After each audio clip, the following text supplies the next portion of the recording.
Hello friends, I'm going to discuss about the horoscope of the legendary film star Amitabh Bachchan. When I started working on his chart, I realized that there were multiple time of birth that were floating on the internet. It is not uncommon, especially with the celebrity horoscope, the politicians or the film stars, singers, or the cricketers. You will always find some confusion regarding the time of birth. But I found one article by Shri K.N. Rao where he has mentioned that he had obtained Amitabh's time of birth from his mother, Srimati Teji Bachchan. In his article, K.N. Rao has mentioned the date as 11th October 1942 and the time he has mentioned is 14:50:30. And this is a corrected war time. That means that in the year 1942 the clocks were advanced by 1 hour. But then I read a few more articles and I realized that the war time was only applicable in some part of the India, like in Bengal, and not in the Allahabad area where Amitabh was born. So then I created a couple of horoscope, and to me it seems that rather than the 1450, I'm going to take the 1550 without the 1 hour correction that is needed. So his birth time is 11th October 1942 and the time of birth is 15:50:30. That's what I feel after creating his chart based on the other time of birth as mentioned on the web. Now there is a specific reason why I wanted to discuss Amitabh Bachchan's chart. What is happening is that the KP community has been caught up in the those stale numbers, the house signification number and all that. And at one point you realize that these numbers are not sufficient to interpret a chart, especially the natal, the birth horoscope. And so you have to go a little beyond these numbers. And Amitabh's horoscope is one such example where the whole stereotyping of house grouping and all that is not sufficient. You have to expand your horizon and start looking out of the box. So that was the one of the reasons that why I thought that I'm going to discuss the Amitabh Bachchan's chart. And now, so take a good deep breath and look at this chart, Amitabh chart. Pretty much everything is there. Is the cusp chart, the lagna chart, the planet signification, and the planetary degree, star lord, sublord. So all those things are there. But before we start doing some reading on a chart, let's do our typical, housekeeping. And by housekeeping, I mean just kind of check the basic elementary stuff that I discussed in my last video. If you watch my last video, I had mentioned about the couple of things. One was about the Neptune, that if the degree of the Neptune is equal to the degree of the seventh cusp, then there is some kind of a disruption that happens in the married life of a person or something related to the marriage.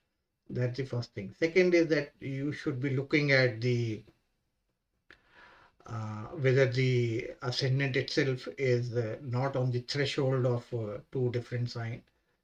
That's the one thing. And the planets are also not right on the threshold of two different signs. And most of the time, Moon is going to be on the right on the threshold, because the rest of the planets are, they move very slowly.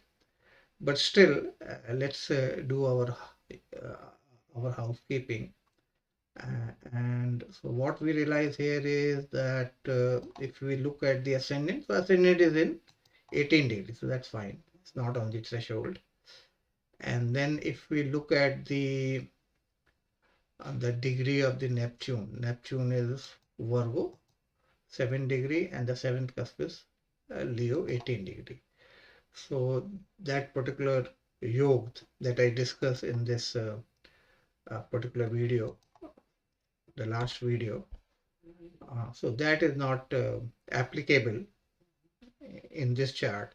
And see, the disruption related to marriage by on account of the Neptune is not only the only yoga in Krishnamurti Paddhati. There could be a couple of more, but Neptune is one very obvious yoga where Shri Krishnamurti has pointed that out. So it's not a bad idea to take a quick look. And with this kind of a layout, the one that we have, you can quickly uh, make a judgment. And when we look at the planet degree, then we find that, except for the Jupiter, which seems to be right at the beginning of the Cancer. But that's fine, because Jupiter is a very slow moving planet, so we need not be concerned about it. Now, the first thing that you should make note of is the Jupiter in Amitabh's horoscope. If you look at Jupiter, this is untenanted, and Jupiter, like we saw, is exalted. Jupiter is in Jupiter star, so it's in a self star also. And Jupiter's sublord is Mars, which happens to be the 10th lord for the Amitabh's chart. So Jupiter is truly, I would say, forming what I would call as a Gaj Kesari yoga, not in the traditional way, but in the more in the light of the Krishnamurti Paddhati. Jupiter untenanted in its own star, exalted in the Cancer sign, and being in the sub of the Mars, which is the ruler of the 10th and the third house. So Jupiter in this horoscope is exceptionally strong. And if you look at some of these planets, look how they are deposited in the star or sub of Jupiter. So there seems to be quite a bit of influence of the Jupiter in his star in his horoscope, and the way Jupiter is strong. It seems like much of the legendary status that Amitabh has, Jupiter has carried on its own shoulder. Now here I want to show you something that I have taken I make use of the mean notes when it comes to the calculation for Rahu and Ketu. And so I thought it will be in the fitness of things to show that what happens if you change the setting from the mean to the true note. So this is the same Amitabh Bachchan chart, but what we are going to do is we are going to change from the mean to the true. Now when we change the setting from the mean to the true, then look at what happens to the the Ketu sublord. You see, we are concerned with the nodes only, and then the other is the Rahu, right? So Ketu and Rahu. So we just maybe if you look at the Rahu, Rahu is also in the sub of Saturn. So now the Ketu and Rahu, they have moved into the sub of Saturn when we change the node to the true. So here, if we look here,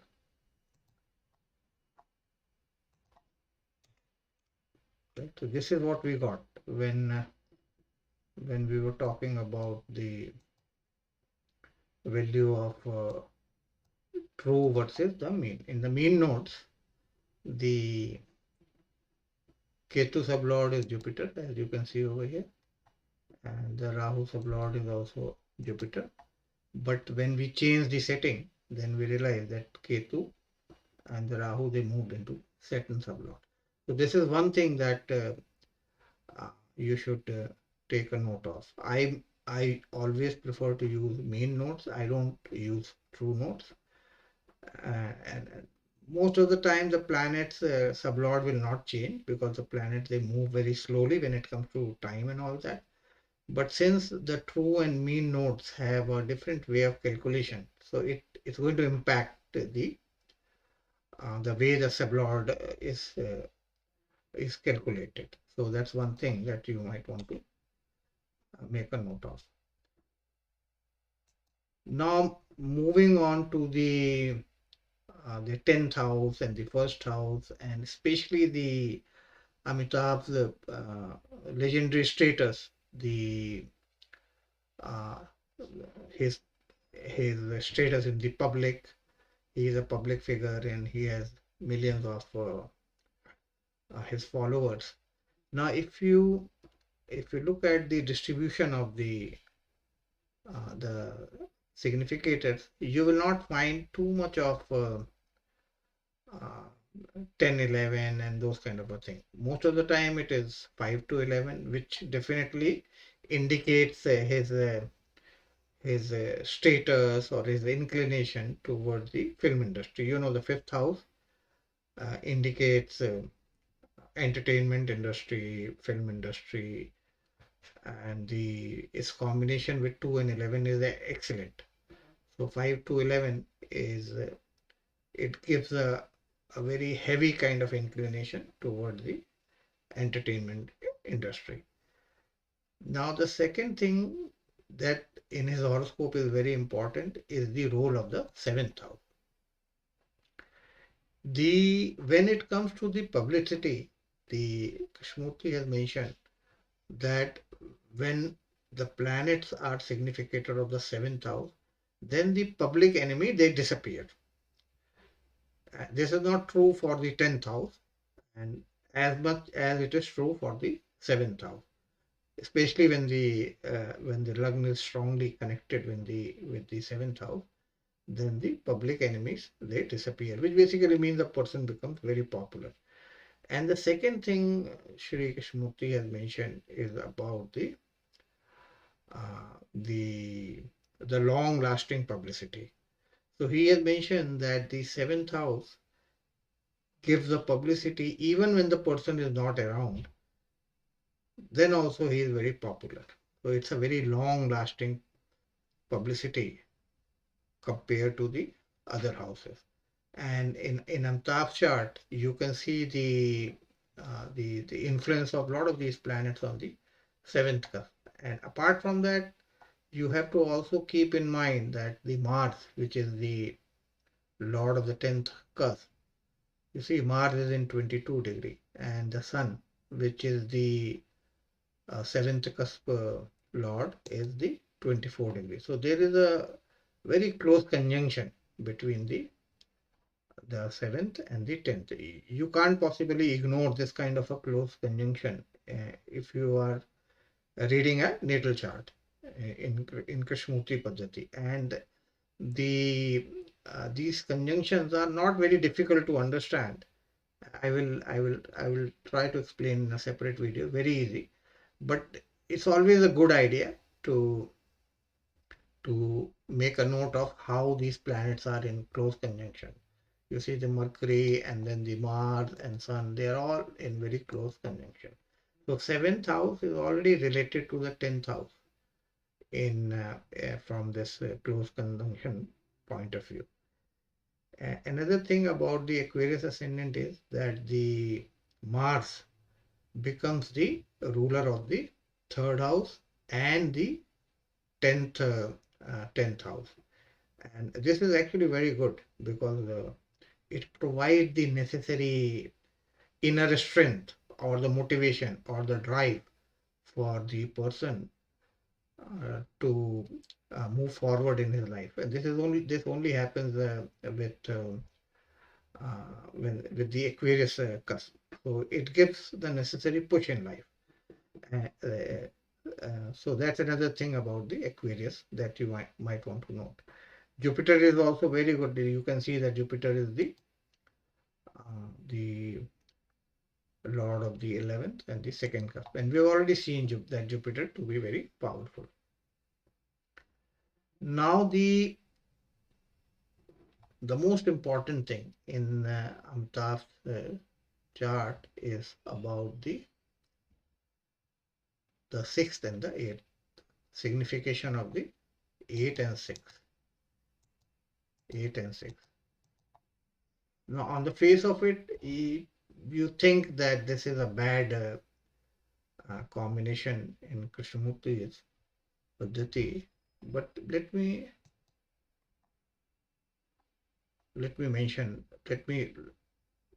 put a note from KSK over here about the what I would call is a Vipreet, I don't know what to call, Vipreet Dhankarak or Vipreet Rajyog Karak, something of that sort. So this is the rule.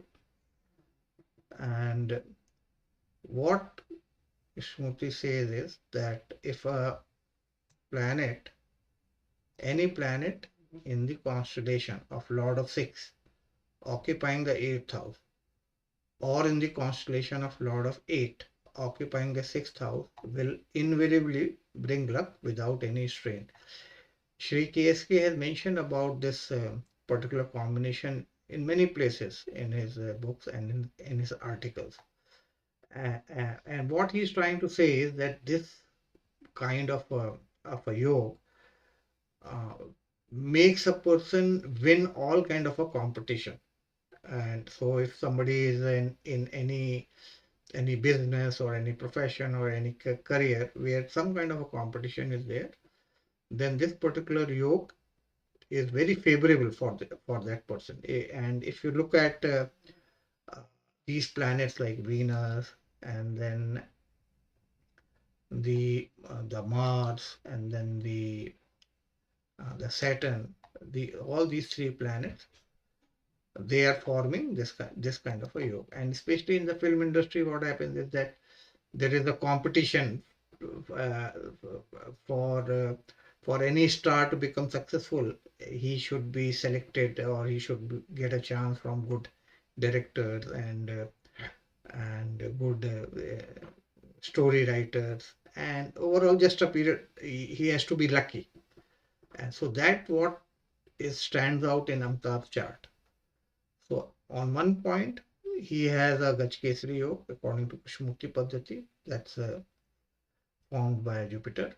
And then he has this 8 and 6, 8 and 6, 8 and 6 combination, which again makes him exceptionally lucky and fortunate. He is going to beat, and he has been beating all kind of a competition. And when all the competitors are left behind, then obviously it results in that person to be number one, and that's what Amitabh has proved to be in the film industry. So in the Jupiter period, he the Jupiter period helped him to set his foot in the industry. But I think is the most the I would say the successful film was the Janjeer, right? That film changed everything for Amitabh. That was a super blockbuster, and this film, the Janjeer film, this was released in 1973, and at that time, he had Amitabh was already under the sway of the Saturn Dasha. So the Saturn proved to be very beneficial for him. Another thing that you might want to note about the Saturn is that for the Aquarius ascendant, Saturn is the Lord of the ascendant. But here, Saturn being in the Saturn is untenanted. So it is a very strong significator of the first house. See, in Krishnamurti Paddhati, for a planet to become eligible as a significator, some additional steps are required. If just by because Saturn is the Lord of the Ascendant is not enough, but when Saturn is untenanted, then Saturn becomes eligible and very strong to give the result of the first house. And so Saturn is already giving the result of the first house, which is deemed to be a very good house when it comes to the self publicity or self accomplishment. And Saturn is a very Yukkaric planet for the to give this kind of a result. And then we already know that this combination is very good. And then the Mercury, which is the which shows the seventh house in the at the sub level. Now, if you look at Mercury, the Mercury is also very strong. When it is giving the seventh house result, it is untenanted. It's not an ordinary Mercury. It's a very strong Mercury that's actually giving the seventh house result. So the whole Jupiter, in a way, set up the entire journey for the Amitabh Bachchan, so life in the film industry. And with the advent of the Saturn Dasha, the Saturn started displaying its magic, and then there was no turning for Amitabh Bachchan. And if you look at the rest of the Dasha, uh, the Amitabh, the rest of the Dasha, like after Saturn, there's the Mercury, then Ketu. All these Dashas are very good. Venus and Sun and all that. Now, another thing that I wanted to point out was about this 8 and 6, 8 and 6s, that these combinations are good for the material prosperity. And but at the same time, this combination is not good for health, and it also brings some kind of an obstacles also. So despite his legendary status, he had his own share of failures. There were a lot of flop movies, and then he had that very terrible accident, which I'm going to discuss in a while. And then he had a failed political career, and he filed for or was almost going to file for the bankruptcy. And then he had his name was associated with the Panama Papers. So he had his own share of frustrations and obstacles and those kind of a thing.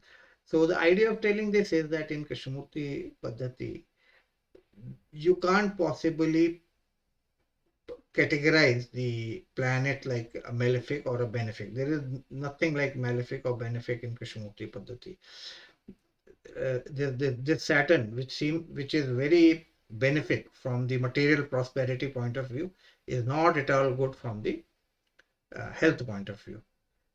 If you look at if you look at the combination that the Saturn creates, being untenanted, it's already very strongly connected with the first and the 12th house, and now with its handshaking with 8 and 6 from the health point of view is very bad.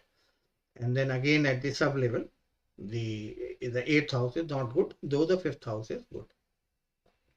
So the Saturn already has this potential of uh,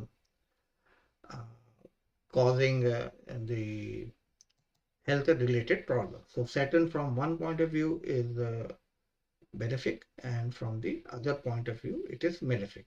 So in Krishnamurti Paddhati, when you have to look at whether the planet is malefic or benefic, good or bad, then you have to ask the question that from the health point of view, is this planet good or bad? From the material prosperity, wealth point of view, is this good or bad? So on.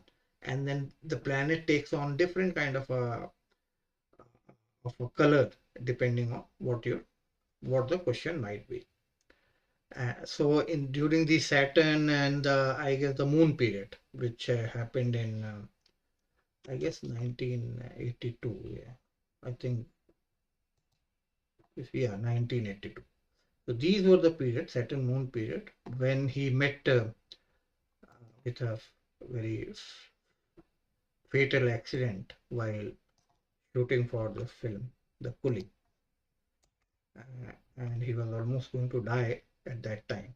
Now, if you look at the Saturn and the Moon, so you see Moon is also very bad, and because it's for the disease and those kind of a thing, the focus on the first house is important. So Saturn Moon combination was not good from the health point of view. And another thing that the Shri KSK has mentioned in his book is, and I'm going to quote him here. The Sun, Mars, and Mercury in the same sign indicate that one will be cured by a surgeon. Sun means Dhanvantari and Mars is surgery. Now this seems to be like an old astrology sutra, and it is. But I noticed that Shri KSK had not put any objection to this particular sutra while mentioning this in his book. So when you see this kind of a combination where he is saying that one will be cured by a surgeon, so in the first place there has to be some kind of a need for some kind of a surgery, right? Then only one will be cured. So in other words, if you see this kind of a combination, and I have noticed in many horoscopes, wherever this kind of a combination is, then at some point in life, the person has to go through some health related problem that would warrant some kind of a surgical intervention. Now, calculating that time is a different thing, but this might be treated as some kind of a yoga. And when you have to look at Sun, Mars, and Mercury in the same sign, then you have to look at the Lagna chart. You see Sun, Mars, and Mercury, they are all in the same sign. So this also comes from the traditional old astrology. And now let's quickly look at some of the Dasha, the Saturn Dasha we have already seen. Mercury Dasha, Amitabh Mercury Dasha is very good because if you see the Mercury Dasha, if you see the emphasis is on 710, 710. So this indicate, and Mercury is a planet of duality, and Mercury is in Virgo. So that again is a dual sign. And Mercury indicates business, commerce, those kind of thing. And Mercury in the star of Mars is very good because Mars gives the necessary strength for a person to expand his business empire. So I'm sure during the Mercury Dasha, Mercury might have helped Amitabh expand and invest in various other businesses apart from the film as well. Then let's look at the Ketu period. Now, the Ketu Dasha, one of the things that if I wanted to point out about the Ketu was that Ketu is in Rahu's star and Rahu is in Ketu star. So there is a Nakshatra Parivartan Yoga. And so Ketu is very strongly signifying the sixth house, and the Rahu is very strongly signifying the 12th house. Now the sixth and 12th house are not good. They and these Rahu Ketu, they are also not a good planet when it comes to the 6 and 12. It indicates some kind of a separation in that direction, some kind of separation and things like that. So, but I don't want to be a peeping Tom here. I just wanted to point this out. But at the same time, you can see that the Jupiter at the sublord level is strong. 5 to 11 is strong, and so it doesn't result in some kind of a final separation. But the Ketu Rahu and Rahu Ketu, this Nakshatra Parivartan in 6 and 12 is not good. It indicates some kind of disharmony with maybe a partner or a spouse or some person. So that's for the Ketu and Rahu. Now, if we look at the Venus period, so Venus is untenanted. So Venus is very strong, and most importantly, the Venus is the significator of the ninth house. For the Aquarius ascendant, the Badak Sthan is the ninth house. So Venus is a very strong significator of the ninth house. And apart from it, it's also showing some bad houses, as you can see. It's showing the eighth house also, and the second house also, seventh house also. So all these are not good houses, especially when it comes to the health and all that. So in the Venus Dasha, I'm not going to discuss about the sub periods, but the Venus, untenanted Venus, a strong significator of the ninth house, is not good for from the health point of view. Now, after the Venus period, then we see the Sun period. And one important thing I wanted to point out about the Sun is that Sun is also untenanted, and Sun is the Lord of the seventh house, which I have already mentioned. That seventh house for the long-lasting publicity, the seventh house matters the most compared to all other houses. And so Saturn, as the Lord of the seventh, untenanted, very strongly connected to seventh, and then again connected to the 10th house through Mars. So it indicates that the name and fame of that person is going to remain for a very long time, and in the Sandasha is going to touch some new heights.